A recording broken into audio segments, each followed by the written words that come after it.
Hi guys, it's Tamara. Let's go ahead and jump into our next discussion of hallucinations. So we're just going to go ahead and jump right in, okay?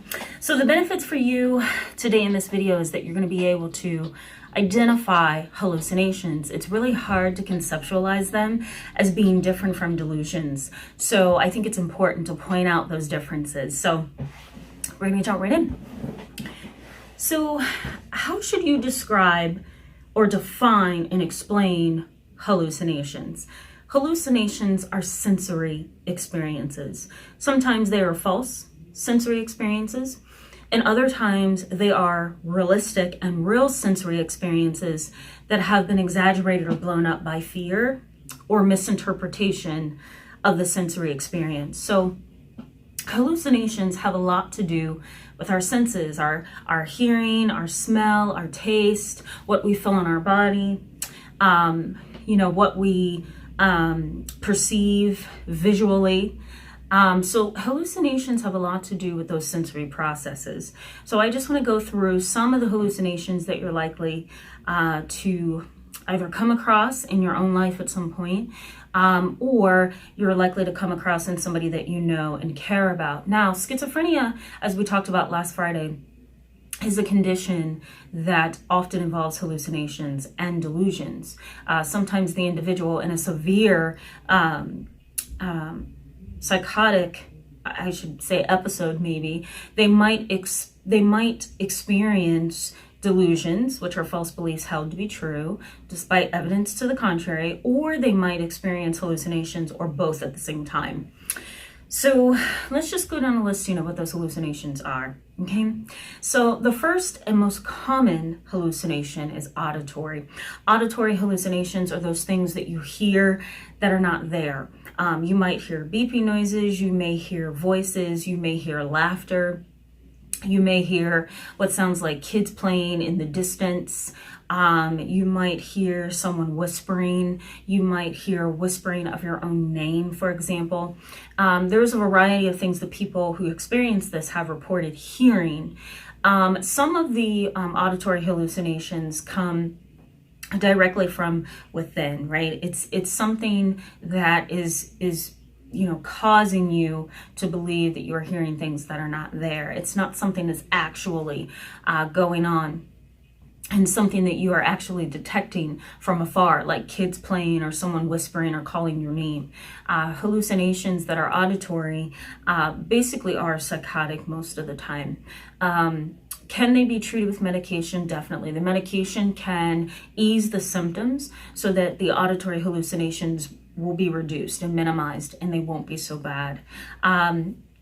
About 1% of the population experiences schizophrenia, and that's typically where those auditory hallucinations are found within that diagnosis. Medication that is appropriate and monitored and taken on a regular basis or taken consistently,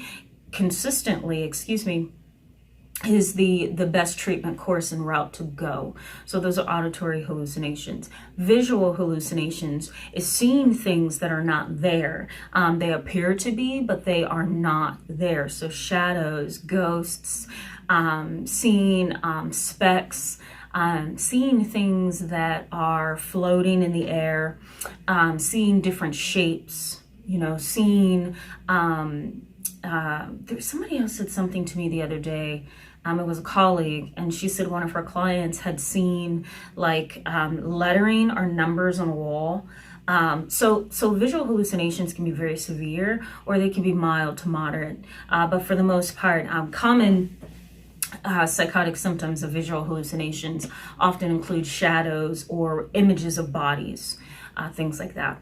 Okay, now there is gustatory hallucinations, or hallucinations in which you're tasting things that are not there, or you're smelling things that are not in the environment. I had a client years ago, she was 20 years old, and she would come into my office and say, Tamara, I smell pizza, like where's that coming from? And I recognized that this was happening too frequently now. At first I thought, it might be something my client ate and left in the waiting room or something like that. But the more it happened, I started to see that, wait a second, she's not really smelling pizza. This is a This is a hallucination of smell. This is something that she thinks that she's actually experiencing. Some individuals say that they smell flowers or some kind of pleasant fragrance, or sometimes, and these are called olfactory hallucinations, by the way. Gustatory is taste, and olfactory hallucinations is the nose. Some people say that they smell a stench or something that smells really terrible. There is a condition, and I'm going to post it in the description box, including an article I wrote about it years ago. There's a condition in which somebody believes that they have a bad body odor, and that's another olfactory hallucination. So I'll put that in the description box so you can check that out and learn a little bit more about that condition. And then, of course, there are tactile hallucinations where, you kind of feel like things are on your skin, or things are crawling on you, or you're itching uncontrollably. So all of these hallucinations, and there are definitely more, and we'll focus on more as we move along, but all of these hallucinations have a lot to do with psychotic diagnosis and psychotic disorders. Can it be treated? Yes. Is it easy to treat? Absolutely not. It's going to take a good doctor, a good therapist, and a good medication plan to bring down those symptoms to a place where therapy can be helpful, and to a place where that person can survive and maintain functionality in their life. Thanks so much, guys, for being with me today. I encourage you to give this video a thumbs up if it was helpful to you. I also encourage you to hit that subscribe button. Oh my goodness, hit that subscribe button over there, just in case or maybe I should put it this way, so you can keep up with the videos that I am posting Mondays and Fridays. Sometimes I do a bonus video on Wednesdays. So until next time, guys, have a great rest of the week, and I will see you on Wednesday with a new topic. Bye.